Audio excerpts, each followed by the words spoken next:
ಶ್ರೀ ಗುರುಭ್ಯೋ ನಮಃ. ಹರಿ ಓಂ. ಜಾತವೇದಸೇ ಸುನವಾಮ ಸೋಮಭರಾತಿ ಯತೋ ನಿದಹಾತಿ ವೇದಃ ಸನಃ ಪರ್ಷದತಿ ದುರ್ಗಾಣಿ ವಿಶ್ವಾ ನಾವೇ ವಸುಂಧುಂದುರಿತಾತ್ಯಗ್ನಿಃ ತಾಮಗ್ನಿಪರ್ಣಾನ್ ತಪಸಾ ಜ್ವಲಂತೀಂ ವೈರೋಚನೀಂ ಕರ್ಮಫಲೇಷು ಜುಷ್ಟಾ ದುರ್ಗಾಂ ದೇವೀಗುಂ ಶರಣಮಹಂ ಪ್ರಪದ್ಯೆ ಸುತರಸೆ ನಮಃ. ನಮಸ್ಕಾರ, ಶುಭೋದಯ. ತಾವು ನೋಡ್ತಾ ಇದ್ರಿ ಪಬ್ಲಿಕ್ ಟಿವಿಲಿ ನಿತ್ಯ ಪೂಜಾ ಕಾರ್ಯಕ್ರಮವನ್ನು. ನಾನು ನಿಮ್ಮ ಮಿತ್ರ ಕಮಲಾಕರ ಭಟ್. ಶುಭವಾದ ಮಂಗಳವಾರ. ಮಂಗಲಕರವಾದಂತಹ ಬದುಕು ನನ್ನದಾಗಲಿ ಅಂತ ಅಪೇಕ್ಷಿಸುವಂಥದ್ದು ಪ್ರತಿಯೊಬ್ಬರ ಆದ್ಯ ಕರ್ತವ್ಯಗಳಲ್ಲಿ ಒಂದಾಗಿರುತ್ತೆ. ಅನಾರೋಗ್ಯದಿಂದ ಬಳಲಿ ಬೆಂಡಾದಂತಹ ವ್ಯವಸ್ಥೆಗಳನ್ನು ನೋಡಿದರೆ ಸಾಕಪ್ಪ, ನನಗೆಲ್ಲ ನೋಡಿಬಿಟ್ಟೆ, ಅನುಭವಿಸಿದೆ, ನನಗೆ ಆಗಲೇ ಇಲ್ಲ, ಯಾವ ಆಸ್ಪತ್ರೆಗೆ ಹೋದರೂ ಕೂಡ ಮಾತ್ರೆ ನುಂಗಿ ನುಂಗಿ ನುಂಗಿ ಸಾಕಾಗೋಯ್ತು, ಒಳ್ಳೊಳ್ಳೆ ಸರ್ಜನ್ಗಳಿಗೆ ತೋರಿಸಿದೆ, ಎಲ್ಲೂ ಅನುಕೂಲ ಆಗ್ತಾ ಇಲ್ಲ, ಏನೂ ತೊಂದರೆ ಇಲ್ಲ, ನಾರ್ಮಲ್ ಇದೆ ಅಂತ ಹೇಳಿ ಡಾಕ್ಟರ್ಗಳು ಹೇಳ್ತಾರೆ. ಆದರೆ ಅನುಭವಿಸಿ ಅನುಭವಿಸಿ ಸಾಕಾಗಿ ಹೋಯ್ತು ನನ್ನ ಜೀವನ ಅಂತ ಕೊರಗುವಂಥವರ ಸಂಖ್ಯೆ ಕಡಿಮೆ ಏನಿಲ್ಲ. ಲಕ್ಷಾಂತರ ಡಾಕ್ಟರ್ಗಳಿದ್ದಾರೆ, ಸಾವಿರಾರು ಆಸ್ಪತ್ರೆಗಳನ್ನು ಕಾಣ್ತೇವೆ ನಾವು. ಮಾರಿಗೆ ಆಸ್ಪತ್ರೆ, ಮಳಕ್ಕೆ ಡಾಕ್ಟರ್ಗಳು ಕಾಣ್ತೀವಿ. ಆದರೆ ರೋಗಗಳಿಗೆ ಯಾರಿಗೂ ಕೂಡ ಕಡಿಮೆ ಇಲ್ಲವೇ ಇಲ್ಲ. ಮೊದಲು ಬಡತನ ಇತ್ತು, ರೋಗಗಳ ಸಂಖ್ಯೆ ಕೂಡ ಬಹಳ ಕಡಿಮೆ ಇತ್ತು, ನ್ಯಾಯ ಇತ್ತು, ನೀತಿ ಇತ್ತು, ಒಬ್ಬರನ್ನೊಬ್ಬರು ಕಿತ್ತು ತಿಂದುಕೊಳ್ಳುವಂತಹ ವ್ಯವಸ್ಥೆಗಳಿರಲಿಲ್ಲ. ಬರ್ತಾ ಬರ್ತಾ ಬರ್ತಾ ಬರ್ತಾ ಬರ್ತಾ ಯಾರಿಗೂ ಯಾವ ಭಯವೂ ಇಲ್ಲ, ದೇವರಿಲ್ಲ, ದಿಂಡ್ರಿಲ್ಲ, ಏನಿಲ್ಲ. ಆ ರೀತಿಯಾದಂಥ ವ್ಯವಸ್ಥೆಗಳಿಂದ ನಮ್ಮ ಮನಸ್ಸು ಮೊದಲು ಹಾಳಾಗ್ತಾ ಬಂತು. ಆ ಹಾಳಾದ ಮನದ ಮೂಲಕವೇ ಅನೇಕ ಥರದ ಸಮಸ್ಯೆಗಳು ಕೂಡ ಉಲ್ಬಣಿಸಿತು ಅನ್ನೋದನ್ನು ನಾವು ಮರೆತು ಬಿಟ್ಟಿದ್ದೀವಿ. ಖಂಡಿತ ನಿಮ್ಮ ಜೀವನದಲ್ಲಿ ರೋಗಗಳಿಂದ ಬಾಧಿತರಾಗಿದ್ದರೆ, ನಿಮ್ಮ ಯಾವುದೇ ರೀತಿಯಾದಂತಹ ರೋಗಗಳು ನಿಮ್ಮನ್ನು ಬಾಧಿಸಿ ಆಸ್ಪತ್ರೆಗಳನ್ನು ಸುತ್ತಿ ಸುತ್ತಿ ಸುತ್ತಿ ಸುತ್ತಿ ಸಾಕಾಗಿ ಹೋಗಿದ್ರೆ, ಆ ಸಮಸ್ಯೆಗಳನ್ನು ಬಗೆಹರಿಸುವಂತಹ ಸುಲಭದ ಮಾರ್ಗವನ್ನು ನಾನು ಹೇಳ್ಕೊಡ್ತೀನಿ. ನಿಮಗೆ ನಂಬಿಕೆ ಇದ್ರೆ ಮಾಡಿ, ಇಲ್ಲ ಬಿಟ್ಟುಬಿಡಿ, ನನಗೇನಾಗಬೇಕಾದಿಲ್ಲ. ನೀವು ಚೆನ್ನಾಗಿರಬೇಕು ಎನ್ನುವಂಥದ್ದು ನನ್ನ ಕಾರ್ಯಕ್ರಮದ ಮುಖ್ಯವಾದಂತಹ ಉದ್ದೇಶ. ಆದ್ದರಿಂದ ನಿಮಗೆ ಹೇಳೋದಿಷ್ಟೇ, ನಾನು ನೀವು ಚೆನ್ನಾಗಿ ಇರಬೇಕು ಅಂತಾದರೆ ಭಗವಂತನನ್ನು ಮೊದಲು ನಂಬೋದನ್ನು ಕಲ್ತ್ಕೊಳ್ಳಿ. ನೀವು ಭಗವಂತನನ್ನು ನಂಬಿದ್ರೋ ನಿಮಗೆ ಯಾವ ಕಷ್ಟವೂ ಕೂಡ ಬರೋದಿಲ್ಲ, ಬಾಧಿಸೋಕೆ ಸಾಧ್ಯ ಇಲ್ಲ. ಭಗವಂತ ನಮ್ಮ ಜೊತೆಗೆ ಇರ್ತಾನೆ. ಹಾಗಾದರೆ ಇವತ್ತು ಒಂದು ಅದ್ಭುತವಾದ ಪೂಜಾ ರಹಸ್ಯವನ್ನು ನಾನು ಹೊತ್ತು ತಂದಿದ್ದೇನೆ. ಈ ಪೂಜೆಯನ್ನು ಮಾಡಿ ಹೇಳಿದ ವಿಧಿವಿಧಾನವನ್ನು ಅನುಕರಿಸ್ಕೊಳ್ಳಿ. ನಿಮ್ಮ ಇಡೀ ಜೀವನದ ಜಾಟಿಲ್ಯಮಯವಾದಂಥ ಯಾವ ಸಮಸ್ಯೆಗಳಿದ್ರೂ ಕೂಡ ಅದರಿಂದ ಬಿಡಲ್ಪಟ್ಟು ಸುಖ ಸಂತೋಷದಾಯಕವಾದಂಥ ಬದುಕನ್ನು ನಿಮ್ಮದಾಗಿಸಿಕೊಳ್ಳಿಕ್ಕೆ ಸುಲಭದ ಮಾರ್ಗ, ಅದುವೇ ಪ್ರಳಯಾಗ್ನಿ ರುದ್ರಸ್ವರೂಪಿಯಾದಂತಹ ಜಲದುರ್ಗೆಯ ಆರಾಧನೆಯಿಂದ ಮಾತ್ರವೇ ಸಾಧ್ಯ. ಜಲದುರ್ಗಾದೇವಿಯ ಆರಾಧನಾ ಕ್ರಮವನ್ನು ಈ ದಿನ ಹೇಳ್ಕೊಡ್ತೀನಿ. ಈ ಪೂಜೆಯ ನೀವು ಮಾಡಿ ರೋಗದಿಂದ ವಿಮುಖರಾಗಿ ನಿಮ್ಮ ಆರೋಗ್ಯವನ್ನು ಕಾಪಾಡಿಕೊಳ್ಳಿ. ಶುಭಪ್ರದವಾದಂಥ ದಿನಮಾನವನ್ನು ಪಡೆದುಕೊಳ್ಳಲಿಕ್ಕೆ ಇರುವ ಮಾರ್ಗವೇ ಜಲದುರ್ಗಾ ಆರಾಧನೆ. ಹಾಗಾದರೆ ಈ ಪೂಜೆ ಮಾಮೂಲಿ ಪೂಜೆ ಅಂತಲ್ಲ, ವಿಭಿನ್ನವಾದಂತಹ ವ್ಯವಸ್ಥೆಗಳಲ್ಲಿ ಮಾಡಿಕೊಡ್ಬೇಕು. ಅದರಿಂದ ವೈಜ್ಞಾನಿಕ ಕಾರಣಗಳೇನು ಎನ್ನುವುದನ್ನು ಕೂಡ ನಾನು ತಿಳಿಸ್ಕೊಡ್ತೀನಿ. ಮಣ್ಣಿನ ಪ್ಲೇಟ್ ಇರುತ್ತೆ, ಅಯ್ಯೋ ಮಣ್ಣಿನ ಪ್ಲೇಟ್ ಅಲ್ಲ ಅಂತ ಮೂಗು ಮುರಿಬೇಡಿ. ಮಣ್ಣು, ಈ ದೇಹ ಇದ್ರೂ ಮಣ್ಣಲ್ಲೇ, ಹೋದ್ರೂ ಮಣ್ಣಲ್ಲೇ, ಮರೆಯುವಂತಿಲ್ಲ. ಹಾಗಾಗಿ ಮಣ್ಣಿನ ಪ್ಲೇಟನ್ನು ದೇವರ ಮನೆಯನ್ನು ಸ್ವಚ್ಛಗೊಳಿಸಿದ ಬಳಿಕ ರಂಗವಲ್ಲಿ ತ್ರಿಕೋಣ, ಸ್ಟಾರ್ ಮತ್ತು ತ್ರಿಕೋಣ 9 ಕೋಣಗಳಾಗ್ತವೆ, ಅದನ್ನು ಹಾಕಿ ಒಂದು ಹೂವನ್ನು ಬಿಡಿಸ್ಕೊಳ್ಳಿ. ಅದರ ಮೇಲೆ ಮಣ್ಣಿನ ಪ್ಲೇಟ್ ಒಂದನ್ನು ಇಡಬೇಕು. ನೀವು ಅದರ ತುಂಬ ಜಲವನ್ನು ತುಂಬ ಮಾಡಬೇಕು. ಅಂದರೆ ಜಲ ಅಂದರೆ ನೀರನ್ನು ಹಾಕಬೇಕು. ಬಲಭಾಗದಲ್ಲಿ ಎಂದಿನಂತೆ ಪೂಜಾ ದ್ರವ್ಯ, ಅರಿಶಿಣ, ಕುಂಕುಮ, ಹೂವು, ಹಣ್ಣು ಎಲ್ಲದು ಬೇಕಾಗಿರತಕ್ಕಂಥದ್ದು. ದೇವಿಗೆ ನೈವೇದ್ಯಕ್ಕೆ ಒಂದಿಷ್ಟು ಮಟ್ಟದ ಪಾಯಸವನ್ನು, ಗೋಧಿ ಪದಾರ್ಥದಿಂದ ಮಾಡಿರ್ತಕ್ಕಂಥ ಪಾಯಸವನ್ನು ಕೂಡ ಸಿದ್ಧ ಮಾಡಿಕೊಂಡಿರಿ. ಎಲ್ಲ ಪೂಜಾ ಪರಿಕರಗಳು ಕೂಡ ಸಿದ್ಧ ಮಾಡಿದ ಬಳಿಕ 4 ದಿಕ್ಕಿನಲ್ಲಿ ಏನು ಜಲದ ಪಾತ್ರೆ ಇಟ್ಕೊಂಡಿದ್ದೀರೋ ಆ ಜಲದ ಪಾತ್ರೆಯ 4 ದಿಕ್ಕಿನಲ್ಲಿ ದೀಪವನ್ನು ಬೆಳಗೋಕೆ ಸಿದ್ಧ ಮಾಡಿಕೊಂಡಿರಿ. ನಿಮ್ಮ ದೇವರ ಪೀಠದಲ್ಲಿ ಇದ್ದಂತಹ ಯಾವುದೋ ಒಂದು ದುರ್ಗಾ ವಿಗ್ರಹ ಇದ್ದರೆ ಬಹಳ ಒಳ್ಳೆಯದು. ಅಥವಾ ಯಾವುದಾದ್ರೂ ದೇವಿ ವಿಗ್ರಹವನ್ನು ಆ ಜಲದ ರಾಶಿ ಏನಿದೆಯೋ, ಏನು ತಟ್ಟೆ ಇಟ್ಕೊಂಡಿದ್ದೀರೋ ತಟ್ಟೆಯ ಮಧ್ಯಭಾಗಕ್ಕೆ ಆ ದೇವಿ ವಿಗ್ರಹವನ್ನು ಇಡುವಂತಹ ಪ್ರಕ್ರಿಯೆಗೆ ಮುಂದಾಗುವಂಥದ್ದು. ಇಷ್ಟು ಮಾಡಿದ ಬಳಿಕ ದೇವರ ಪೀಠದಲ್ಲಿರತಕ್ಕಂತಹ ಆ ವಿಗ್ರಹವನ್ನು ಕೆಳಗಿಟ್ಟು ಪ್ರಧಾನವಾಗಿ ಜಲದುರ್ಗಾದೇವಿಯ ಆರಾಧನೆಯನ್ನು ಮಾಡುವಂಥ ಉಪಾಸನೆಯನ್ನು ಮಾಡುವಂಥ ಕ್ರಮನ ನಾನು ಹೇಳಿಕೊಡ್ತೀನಿ. ಆ ಕ್ರಮವನ್ನು ಮಾಡೋಣ. ಮೊದಲನೇದಾಗಿ ದೀಪವನ್ನು ಬೆಳಗೋಣ. ಓಂ ಭೋ ದೀಪದೇವಿ ರೂಪಸ್ಥಂ ಕರ್ಮ ಸಾಕ್ಷ ವಿಘ್ನಕೃತ ಯಾವತ್ ಕರ್ಮ ಸಮಾಪ್ತಿ ಸ್ಯಾತ್ ತಾವತ್ವಂ ಸುಸ್ಥಿರೋ ಭವ ಅನ್ನುವ ಮಂತ್ರದಿಂದ ದೀಪವನ್ನು ಬೆಳಗುವಿದ್ದೀರಿ. ಎಂದಿನಂತೆ ಘಂಟಾನಾದ, ಭೂತಾಯಿ ಪ್ರಾರ್ಥನೆ, ಆಸನಾದಿ ಶುದ್ಧಿಗಳು ಇತ್ಯಾದಿಗಳನ್ನು ಮಾಡಿಕೊಂಡ ಬಳಿಕ ದೀರ್ಘವಾದ ಉಸಿರನ್ನು ಬಾಯಲ್ಲಿ ಎಳ್ಕೊಳ್ತಾ ಮುಗಲ್ಲಿ ನಿಧಾನವಾಗಿ ಉಸಿರಾಟವನ್ನು ಮಾಡ್ತಾ ಬರಬೇಕು. ಪ್ರಾಣಾಯಾಮವನ್ನು ಮಾಡಿದ ಮೇಲೆ ಕೆಂಪು ಅಕ್ಷತೆಯನ್ನು ಬಳಸ್ಕೊಳ್ಳಿ. ಕೆಂಪು ಬಣ್ಣದ ಅಕ್ಷತೆ ಆಗಿರಲಿ. ಎಡಗೈಯನ್ನು ಮುಚ್ಚಿ ಬಲಗೈಯನ್ನು ಮುಚ್ಚುತ್ತಾ ಎಡಗೈಯ ಮಧ್ಯಭಾಗದಲ್ಲಿ ಅಕ್ಷತೆ ಇಟ್ಟು ಬಲಗೈಯ ತೊಡೆ ಮೇಲೆ ಇಟ್ಕೊಳ್ಬೇಕು ನಿಮ್ಮ ಕರಗಳನ್ನು. ಓಂ ನಮೋ ನಾರಾಯಣಾಯ ಅಂತ ಇಷ್ಟು ಹೇಳ್ಕೊಳ್ಳಿ. ಅದ್ಯಮಯ ಪೂರ್ವೋಚ್ಚರತೇವಂ ಗುಣ ವಿಶೇಷಾಯ ಅಸ್ಯಾಂ ಶುಭದಿತೌ ಅಂತ ಹೇಳಿದ ಬಳಿಕ ಮಮ ಅಂತ ಹೇಳುವಂಥದ್ದು. ಉಪಾತ್ತ ಸಮಸ್ತ ಋತಿಕ್ಷದ್ವಾರ ಜಗನ್ಮಾತಾ ಜಲದುರ್ಗಾ ಪ್ರೀತ್ಯರ್ಥಂ ಎನ್ನುವುದಾಗಿ ಹೇಳ್ಕೊಳ್ಳಿ. ನಿಮ್ಮ ನಕ್ಷತ್ರ, ನಿಮ್ಮ ರಾಶಿ, ನಿಮ್ಮ ಗೋತ್ರ, ಇಡೀ ಕುಟುಂಬ ಸದಸ್ಯರ ಎಲ್ಲರ ಹೆಸರು ಎಲ್ಲವನ್ನು ಕೂಡ ಪಠನ ಮಾಡಿ. ಜಗದಂಬ ಜಲದುರ್ಗಾ ಪೂರ್ಣಾನುಗ್ರಹೇಣ ರೋಕೋಪದ್ರವ ನಿವಾರಣಾರ್ಥಂ ದೇಹಸ್ಥಿತ ವಾತ ಪಿತ್ತ ಶ್ಲೇಷ್ಮ ಕಫ ಗುಲ್ಮಾದಿ ಸಮಸ್ತಾರಿಷ್ಟ ರೋಗಪೀಡಾ ಪರಿಹಾರಾರ್ಥಂ ಸಮಸ್ತ ಸನ್ಮಂಗಲಾಹ ಅಭಿವೃದ್ಧ್ಯರ್ಥಂ ಸರ್ವೋಪದ್ರವ ನಿವಾರಣಾರ್ಥಂ ಜಗದಂಬ ಜಲದುರ್ಗಾ ಪ್ರೀತ್ಯರ್ಥಂ ಧ್ಯಾನಾದಿ ಷೋಡಶೋಪಚಾರ ಪೂಜಾ ಆರಾಧನಾಶ್ಚಂ ಕರ್ಮ ಕರಿಷ್ಯೆ ಎನ್ನುವುದಾಗಿ ಹೇಳುತ್ತಾ ಅಕ್ಷತೆಗೆ ಶುದ್ಧವಾದಂಥ ನೀರನ್ನು ಬಿಟ್ಟು ಒಳ್ಳೆ ಪಾತ್ರೆಯಲ್ಲಿ ಬಿಡೋದು. ಗಣಪತಿ ಪ್ರಾರ್ಥನೆ ಕೂಡ ಬಹಳ ಅಗತ್ಯ. ವಕ್ರತುಂಡ ಮಹಾಕಾಯ ಕೋಟಿ ಸೂರ್ಯ ಸಮಪ್ರಭಾ ಅವಿಘ್ನಂ ಕುರು ಮೇ ದೇವ ಸರ್ವಕಾರ್ಯೇಷು ಸರ್ವದಾ ಎನ್ನುವುದಾಗಿ ಹೇಳುತ್ತಾ ಗಣಪತಿ ಪ್ರಾರ್ಥನೆ ಮಾಡಿ ಅಕ್ಷತೆಯನ್ನು ಸಮರ್ಪಣೆ ಮಾಡುವಂಥದ್ದು. ಎಂದಿನಂತೆ ಜಲದುರ್ಗೆ ಜಲಾವೃತವಾದಂತಹ ನೀರಿನ ಮಧ್ಯದಲ್ಲಿ ದೇವಿ ವಿಗ್ರಹವನ್ನು ಇಟ್ಕೊಂಡಿದ್ದರೆ ಅಥವಾ ವಿಗ್ರಹ ಇಲ್ಲ, ಆ ಜಲಕ್ಕೆ ಪೂಜೆ ಮಾಡಿ, ಏನೂ ತೊಂದರೆ ಇಲ್ಲ. ಕೆಂಪು ಹೂವನ್ನು ಅಕ್ಷತೆಯನ್ನು ಹೃದಯ ಭಾಗಕ್ಕೆ ಇಟ್ಟುಕೊಳ್ಳುತ್ತಾ ದೇವಿಯನ್ನು ಧ್ಯಾನಿಸಿಕೊಳ್ಳಿ. ಓಂ ಜಾತವೇದಸೇ ಸುನಭಾಮ ಸೋಮವರಾತೆ ಯಥೋ ನಿದಹಾತಿ ವೇದಃ ಸ್ವನಃ ಪರ್ಷದತಿ ದುರ್ಗಾಣಿ ವಿಶ್ವ ನಾವೇವ ಸಿಂಧುಂದುರಿತಾತ್ಯಗ್ನಿ ಅನ್ನುವಂಥದ್ದು ವೇದ ಮಂತ್ರ.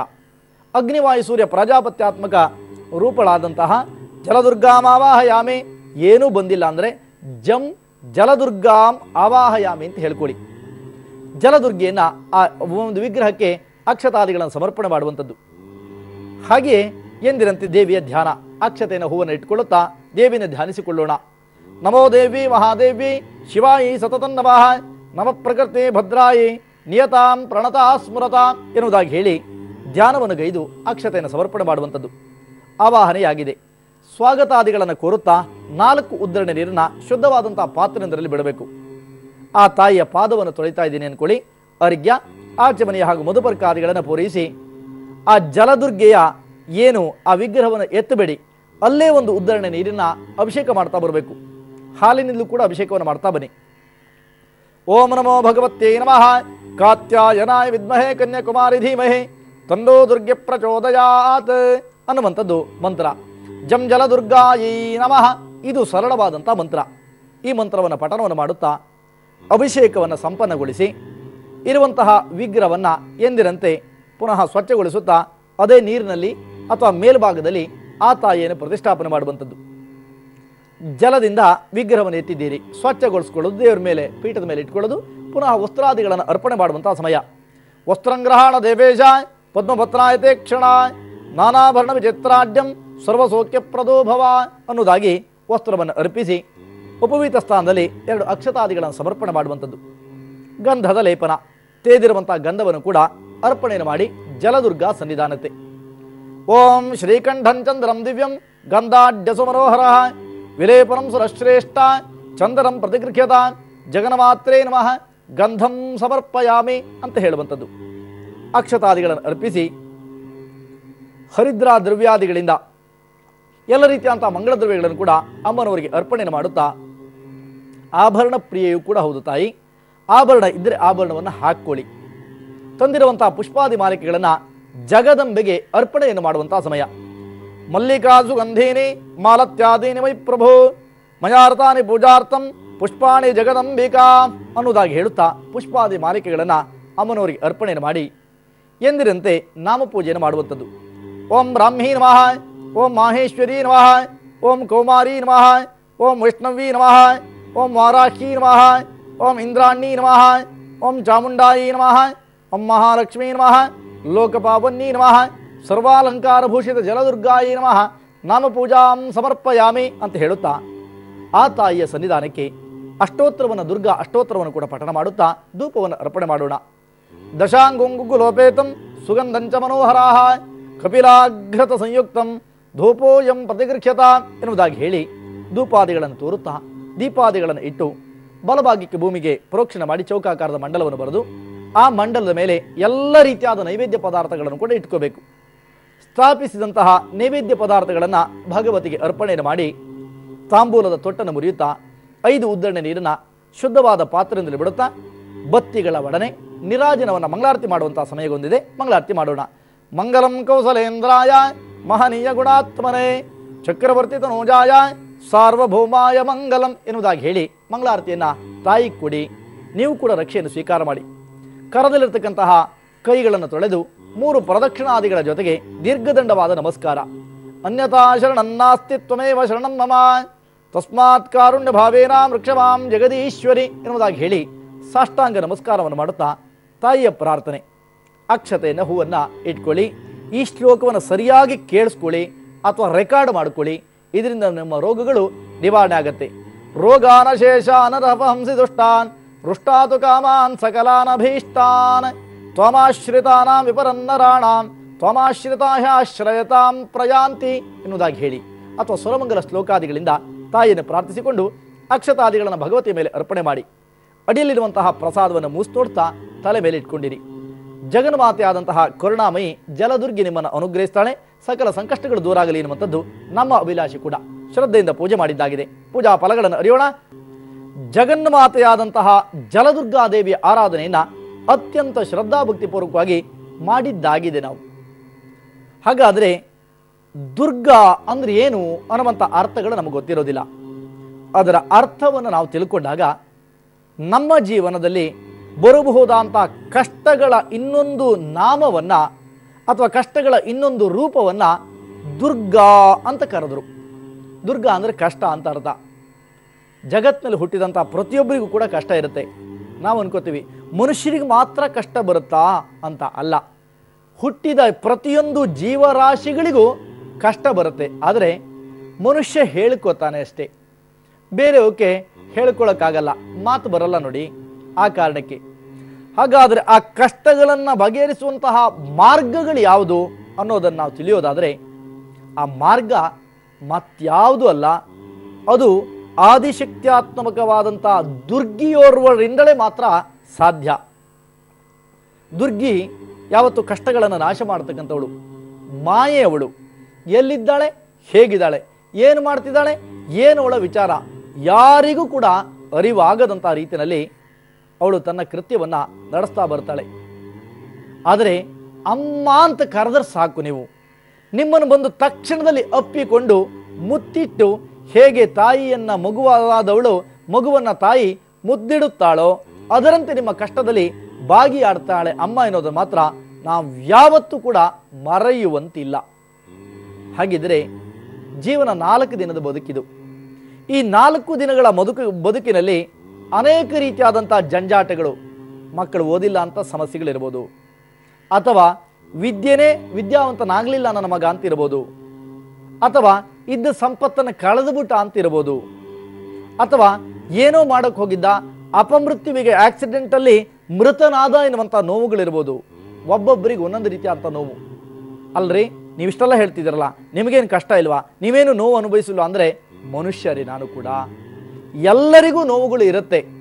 ಆದರೆ ಅದನ್ನು ಬಗೆಹರಿಸುವಂಥ ಮಾರ್ಗವನ್ನು ಕಂಡುಕೊಳ್ಳಬೇಕಾದ ನಮ್ಮ ಕರ್ತವ್ಯ ಎನ್ನುವುದನ್ನು ನಾವು ಯಾರೂ ಕೂಡ ಮರಿಬಾರದು. ನಾವು ಕಲಿಯುಗದಲ್ಲಿ, ಇದು ವರ್ತಮಾನದ ಯುಗವನ್ನು ಕಲಿಯುಗ ಅಂತ ಕರಿತೀವಿ. ಅತಿ ಶೀಘ್ರದಲ್ಲಿ ವರವನ್ನು ಕೊಡ್ತಕ್ಕಂಥ ದೇವತೆಗಳು ಯಾರು ಅಂತ ಕೇಳಿದರೆ ಮತ್ಯಾರು ಅಲ್ಲ, ಅದುವೇ ಕಲೌದುರ್ಗಿ ವಿನಾಯಕವು ಅಂತ. ಕಲಿಯುಗದಲ್ಲಿ ಅತಿ ಶೀಘ್ರ ಬರಬೇಕು, ನಿಮಗೆ ಏನು ನಡೀತಾ ಇಲ್ಲ, ನಾನು ಪಡ್ಕೋತೀನಿ ಅನ್ನುವಂಥ ಹಠ ನಿಮಗಿದ್ರೆ ಕಲಿಸ್ಕೊಡೋಕೆ ನಾನು ಸಿದ್ಧನಿದ್ದೀನಿ. ಅದುವೇ ಮತ್ಯಾವುದು ಅಲ್ಲ, ದುರ್ಗಿ ಮತ್ತು ವಿನಾಯಕರ ಪೂಜೆ. ದುರ್ಗಿಯರಲ್ಲಿ ಎಷ್ಟು ರೀತಿಯಾದಂಥ ದುರ್ಗಿಯರನ್ನು ನಾವು ನೋಡ್ತೀವಿ ಅಂತ ಕೇಳಿದರೆ ಅಗ್ರದುರ್ಗ, ಜಲದುರ್ಗ, ಅಗ್ನಿದುರ್ಗ, ಹೀಗೆ ಪಂಚದುರ್ಗಾವತಾರವನ್ನು ನಾವು ಕಾಣುವಂಥದ್ದು. ಅದರಲ್ಲಿ ಈ ಜಲದುರ್ಗೆಯ ಆರಾಧನೆಯನ್ನು ಮಾಡೋದ್ರಿಂದ ರೋಗಾದಿಗಳ ಹರಣ ಅಂತ ಹೇಳಿದರು, ರೋಗಾದಿಗಳ ನಾಶ ಆಗತ್ತೆ ಅಂತ ಹಿರಿಯರು ಕಂಡುಕೊಂಡ್ರು. ಎಂತೆಂಥ ರಾಜಮಹಾರಾಜರುಗಳಿಗೆ ಬೇಕಾದಷ್ಟು ದೊಡ್ಡ ದೊಡ್ಡ ವೈದ್ಯರುಗಳು, ಇವರಿಗಿಂತಲೂ ಕೂಡ ಅವತ್ತಿನ ಕಾಲದಲ್ಲಿ ಏನು ವೈದ್ಯರೇನು ಕಡಿಮೆ ಇರಲಿಲ್ಲ. ಇವತ್ತು ನಾವೇನು ಮಾಡ್ತಿದ್ವೋ ಆಪರೇಷನ್ ಅಂತ ಹೇಳ್ತೀವಲ್ಲ, ಇದ್ಯಾವುದು ಇವತ್ತಿಂದಲ್ಲ. ಶುಶ್ರೂಷ, ಚರಕ ಇತ್ಯಾದಿಗಳು ಆ ಕಾಲದ ಸರ್ಜನ್ಸ್ ಅವರಲ್ಲ, ಅವ್ರು ಕೊಟ್ಟಿದ್ದನ್ನೇ ಇವತ್ತಿಗೂ ಉಪಯೋಗಿಸ್ತಾರೆ. ಆದರೆ ಅವ್ರ ಹೆಸರಿಗೆ ಹೇಳೋಕ್ಕೆ ಇವರಿಗೆ, ಯಾಕೆಂದರೆ ಇವರು ದೊಡ್ಡ ಮನುಷ್ಯರಾಗಬೇಕಲ್ಲ, ಆ ಕಾರಣಕ್ಕೆ ಅವ್ರ ಹೆಸರು ಹೇಳಲ್ಲ ಅಷ್ಟೇ. ಆದರೆ ಯಾವುದೇ ಕಾರಣಕ್ಕೂ ಕೂಡ ಅಂತಹ ಋಷಿಗಳಿಂದ ಪ್ರೋಕ್ತವಾದಂಥ ವ್ಯವಸ್ಥೆಗಳಲ್ಲಿ ರಾಜಾನುರಾಜರುಗಳು ಕೂಡ ವಿಪರೀತವಾದಂಥ ಕಾಯಿಲೆಗಳು ಬರ್ತಿತ್ತು. ಆ ಕಾಯಿಲೆಗಳು ಬಂದು ಅವರ ಜಾತಕವನ್ನು ವಿಮರ್ಶೆ ಮಾಡಿದಂಥವ್ರು ಹೇಳ್ತಿದ್ರು, ಇಲ್ಲಪ್ಪ ನೀನು ಜಲದುರ್ಗೆ ಆರಾಧನೆ ಮಾಡು, ಇದರಿಂದ ನಿನ್ನ ರೋಗಗಳು ನಾಶ ಆಗತ್ತೆ ಎನ್ನುವಂಥ ಮಾತನ್ನು ಆಡ್ತಿದ್ರು. ಅದನ್ನು ಅನುಸರಿಸಿ ಆರೋಗ್ಯಭರಿತವಾದಂಥ ಜೀವನವನ್ನು ನಡೆಸಿ ಕೊನೆಯಲ್ಲಿ ತಾಯಿಯ ಪಥವನ್ನು ಸೇರಿದರು ಎನ್ನುವಂಥದ್ದು ಕೂಡ ಸತ್ಯವಾದ ವಿಚಾರ. ಹಾಗಿರುವಾಗ ಇವತ್ತು ಲಕ್ಷಾಂತರ ವೈದ್ಯರುಗಳು, ನನ್ನ ಮಗ MBBS, MD, ಇನ್ನೇನೋ ಬೇರೆ ಬೇರೆ ಏನೇನೋ ಕೋರ್ಸುಗಳನ್ನು ಮಾಡಿದ್ದಾರೆ ಅಂತ ಮಾತಾಡ್ತೀವಿ. ಆದರೆ ಜಗತ್ನಲ್ಲಿ ನೋಡ್ಕೊಳ್ಳಿ ನೀವು, ಎಂಥ ಡಾಕ್ಟರ್ಗಳಿದ್ದರೂ ಕೂಡ ನಾನು ಬದುಕಿಸುತ್ತೇನೆ 100 ವರ್ಷಗಳ ಕಾಲ ಅಂತ ಹೇಳುವಂಥ ಧೈರ್ಯ ಯಾವ ಡಾಕ್ಟ್ರಿಗೂ ಇರೋದಿಲ್ಲ ನೋಡಿ. ಇದನ್ನು ಕೆಲವರಿಗೆ ಕೇಳಿದರೆ ಉರಿಬೋದು, ಕೆಲವರಿಗೆ ಸತ್ಯ ಅಂತ ಅನಿಸ್ಬೋದು, ಅವರವ್ರಿಗೆ ಬಿಟ್ಟು ವಿಚಾರ, ನಾನೇನು ಅದಕ್ಕೆ ತಲೆ ಕೆಡಿಸ್ಕೊಳ್ಳೋಕೆ ಹೋಗಲ್ಲ, ಏನು ಹೇಳಬೇಕು ಹೇಳೇ ಹೋಗ್ತೀನಿ ನಾನು. ಆದರೆ ಭಗವಂತ ನಮ್ಮ ಹಣೆ ಮೇಲೆ ಬರೆದು ಬಿಟ್ಟಿದ್ದಾನೆ ಆಯುಷ್ಯ ಎನ್ನುವಂಥದ್ದನ್ನು. ಆ ಕಾರಣಕ್ಕೆ ಈ ಜಲದುರ್ಗಾ ಆರಾಧನೆಯನ್ನು ಮಾಡಿದ್ದರ ಪ್ರತಿಫಲದಿಂದ ನಮಗೇನು ಲಾಭ ಆಯಿತು ಅಂತ ಕೇಳಿದರೆ, ಸಂಕಲ್ಪದಲ್ಲಿ ನೀವು ಒಂದು ಮಾತನ್ನು ಆಡಿದಿರಿ. ಆಯುರ್ವೇದ ಶಾಸ್ತ್ರ ಹೇಳುತ್ತೆ ಏನೇನು ರೋಗ ಅಂತ ಕೇಳಿದರೆ, ವಾತ, ಪಿತ್ತ, ಶ್ಲೇಷ್ಮ, ಕಫ, ಗುಲ್ಮ ಎನ್ನುವಂಥ ರೋಗಗಳು. ಆ ಎಲ್ಲ ರೋಗವನ್ನು ಕೂಡ ನಿವೃತ್ತಿ ಮಾಡುವುದರ ಜೊತೆಗೆ ಸರ್ವಾರಿಷ್ಟ ನಿವಾರಣಾರ್ಥಂ, ಅಮ್ಮ ಸದಾ ನನ್ನ ಜೊತೆಗೆ ನೀನಿರಮ್ಮ, ನೀರು ಯಾವತ್ತೂ ಶಾಂತ ತಣ್ಣಗಾಗಿರುತ್ತೆ, ಹಾಗೆಯೇ ನನ್ನ ಶರೀರದಲ್ಲಿ ಉಲ್ಬಣಿಸುವಂಥ ಎಲ್ಲ ರೋಗಾದಿಗಳನ್ನು ಕೂಡ ವಿಮರ್ದನ ಮಾಡುತ್ತಾಯಿ, ನನ್ನನ್ನು ಸದಾ ರಕ್ಷಿಸು ಎನ್ನುವುದಾಗಿ ಪ್ರಾರ್ಥಿಸಿಕೊಂಡಿದ್ದೀರಿ. ಅಮ್ಮ ಅಂತ ಕರೆದ್ರೆ ಅಮ್ಮ ಅಲ್ಲದೆ ಇನ್ಯಾರು ಬರೋಕ್ಕೆ ಸಾಧ್ಯ? ಜಗನ್ಮಾತೆ ಅವಳು, ಲೋಕ ಪಾವನಿ, ಲೋಕ ಮಂಗಲೆಯಾದಂತಹ ಭಗವತಿ ನಮ್ಮೆಲ್ಲ ರೀತಿಯಾದಂಥ ರೋಗಗಳನ್ನು ಕೂಡ ವಿಮರ್ತಿ ಮಾಡಿ ಸುಖ ಸಂತೋಷದಾಯಕವಾದಂಥ ಬದುಕನ್ನು ನಿಮ್ಮೆಲ್ಲರ ಪಾಲಿಗೆ ಅನುಗ್ರಹಿಸಲಿ ಎನ್ನುವುದಾಗಿ ಪ್ರಾರ್ಥಿಸಿಕೊಳ್ಳೋಣ. ಶ್ರದ್ಧೆಯಿಂದ ಪೂಜೆ ಮಾಡಿದಿರಿ, ಪೂಜಾ ಫಲಗಳನ್ನು ಕೂಡ ಅರಿತಾಗಿದೆ. ಹಾಗಾದರೆ ಆ ಒಂದು ಇದ್ದಂತಹ ಪಾತ್ರೆಯಲ್ಲಿದ್ದಂಥ ನೀರನ್ನು ಪ್ರೋಕ್ಷಣೆ ಪೂರ್ವಕವಾಗಿ ಸ್ನಾನಕ್ಕೆ ಅದನ್ನು ಅಭಿಮಂತ್ರಣ ಮಾಡಿ ಅದನ್ನು ಸ್ನಾನಕ್ಕೆ ಮಿಕ್ಸ್ ಮಾಡಿಕೊಂಡು ಸ್ನಾನ ಮಾಡೋದು ಕೂಡ ಆರೋಗ್ಯಕ್ಕೆ ಅನುಕೂಲಕರವೆನ್ನುವಂಥದ್ದನ್ನು ಕೂಡ ಮರಿಬೇಡಿ. ಶ್ರದ್ಧೆಯಿಂದ ಪೂಜೆ ಮಾಡಿದ್ದೀರಿ, ಪೂಜಾ ಫಲಗಳನ್ನು ಕೇಳಿದಾಗಿದೆ. 12 ರಾಶಿಯವರ ಫಲಾಫಲಗಳನ್ನು ತಿಳಿಸ್ತೀನಿ. ಅದಕ್ಕಿಂತ ಪ್ರಥಮವಾಗಿ ರಾಶಿ ಮೇಷ. ಈ ದಿನ ಮಾನಸಿಕವಂತಹ ಒತ್ತಡಗಳು ದೂರ ಆಗುತ್ತೆ, ಸಂತೋಷದಾಯಕವಂಥ ಬದುಕನ್ನು ಕೂಡ ಪಡ್ಕೋತೀರಿ. ಮಿತ್ರರಿಂದ ಅನುಕೂಲ, ಸಹೋದ್ಯೋಗಿಗಳ ಹೊಸದಂಥ ಭರವಸೆ ಮನಸ್ಸಿಗೆ ಸಮಾಧಾನ ಕೊಡುತ್ತೆ. ಅನ್ಯರ ವಿಚಾರಕ್ಕೆ ತಲೆ ಹಾಕುವಂಥ ಪ್ರಕ್ರಿಯೆ ಬೇಡ. ಮಾನಸಿಕವಂಥ ಒತ್ತಡಗಳು ಕೂಡ ದೂರ ಆಗುವ ದೆಸಲಲ್ಲಿ ದುರ್ಗಾ ಆರಾಧನೆ ಅಗತ್ಯ. ಚಿಕ್ಕ ಮಕ್ಕಳನ್ನು ನೋಯಿಸಬೇಡಿ, ಹೆಣ್ಣು ಮಕ್ಕಳಿಗೆ ಹಿಂಸೆ ಕೊಡಬೇಡಿ. ಪ್ರಗತಿ ಕಾಣುವ ಮಾರ್ಗಕ್ಕೆ ಅಮ್ಮನವರು ನಮಗಿರುವಂಥ ಮಾರ್ಗ. ಇನ್ನು ವೃಷಭ ರಾಶಿ, ಮಾನಸಿಕವಂಥ ಒತ್ತಡ ನಿಮ್ಮನ್ನು ಎಡಬಿಡದೆ ಕಾಡಬಹುದು. ಅನಾರೋಗ್ಯಕ್ಕಾಗಿ ನೀವು ವಿಪರೀತವಂಥ ಹಣವನ್ನು ಖರ್ಚು ಮಾಡಿದರೂ ಕೂಡ ಅದರಿಂದ ಸಮಾಧಾನ ಅಂತ ಲಭ್ಯವಾಗದಿರುವಂಥ ಪರಿಸ್ಥಿತಿಗಳು ಬರ್ತಾ ಇದೆ. ಜಾಗೃತರಾಗಿ ಇರಿ ಅಂತ ಹೇಳಬೇಕಾದ ನನ್ನ ಕರ್ತವ್ಯ. ಕೇಳಿಸ್ಕೊಳ್ಳಿ, ಬೇಡ ಬಿಟ್ಟಾಕಿ. ದುಡ್ಡನ್ನು ಕೊಡಬೇಡಿ ಯಾರಿಗೂ ಕೂಡ ಸಾಲ ರೂಪದಲ್ಲಿ. ಬರಬೇಕಂತ ಹಣಕ್ಕಾಗಿ ವಿಪರೀತವಾದ ಪರಿತಪಿಸುವಿಕೆ ನಿಮ್ಮ ಮನಸ್ಸಿಗೆ ಸಮಾಧಾನವನ್ನು ಕೊಡಲಾರದು. ಆಲೋಚನೆ ಮಾಡ್ತಾ ಇರ್ತಕ್ಕಂಥ ಕರ್ಮದ ಸಾಫಲ್ಯ ಲಭ್ಯವಾಗದಂತಹ ಪರಿಸ್ಥಿತಿಗಳು. ಮಿತ್ರರಿಂದ ಅನಾನುಕೂಲ, ಅನೇಕ ದಿನಗಳಿಂದ ಆಲೋಚನೆ ಮಾಡ್ತಾ ಇರ್ತಕ್ಕಂಥ ಕರ್ಮದ ಸಾಫಲ್ಯ ಲಭ್ಯವಾಗದಿರುವಂಥ ಕಾರಣದಿಂದ ಎಲ್ಲ ಸಮಸ್ಯೆಗಳನ್ನು ಬಗೆಹರಿಸಿಕೊಳ್ಳೋಕೆ ತಾಯಿ ದುರ್ಗೆ ನಮಗಿರುವಂಥ ಮಾರ್ಗ ಎನ್ನುವುದನ್ನು ಮರಿಬೇಡಿ. ನಿಮ್ಮ ಮನದಾಳದ ಬಯಕೆಗಳನ್ನು ಈಡೇರಿಸಿಕೊಳ್ಳೋಕೆ ಇರುವಂಥ ಸುಲಭದ ಮಾರ್ಗ ದುರ್ಗಾರಾಧನೆ. ಅವಳಿಗೆ ಕೆಂಪು ಪುಷ್ಪಾದಿಗಳನ್ನು ಕೊಟ್ಟು ನೀವು ಪ್ರಯಾಣವನ್ನು ಮುಂದುವರಿಸಿ, ಒಳ್ಳೆಯದಾಗಲಿ. ಮಿಥುನ ರಾಶಿ, ಆರೋಗ್ಯದ ಸ್ಥಿತಿಮಾನ ಸರಿಯಾಗಿದೆ ಇವತ್ತು. ಹಿರಿಯರ ಆಶೀರ್ವಾದ ಫಲಾಫಲಗಳನ್ನು ಕೂಡ ಪಡೆದುಕೊಳ್ಳುವಂಥ ಶುಭ ದಿನ. ಮಿತ್ರರಿಂದ ನೆಮ್ಮದಿ, ಹಾಗೆ ಕೃಷಿಕ ವಲಯದಲ್ಲಿ ಲಾಭ. ಮಹೋನ್ನತವಾಗಿ ಎಷ್ಟೋ ದಿನಗಳಿಂದ ಏನೋ ಸಾಧನೆ ಮಾಡಬೇಕು ಅಂತ ಯೋಚನೆ ಮಾಡ್ತಾ ಇದ್ದರೆ ಆ ಸಾಧನೆಯ ರೂಪದಲ್ಲಿ ನಿಮ್ಮ ವ್ಯವಸ್ಥೆಗಳು ಸರಿದೂಗಲಿದೆ. ಇವತ್ತು ಚೆನ್ನಾಗಿದೆ ಎನ್ನುವಂಥ ಅರ್ಥ. ಅನ್ಯರ ವಿಚಾರಕ್ಕೆ ತಲೆ ಹಾಕೋದು ಬೇಡ.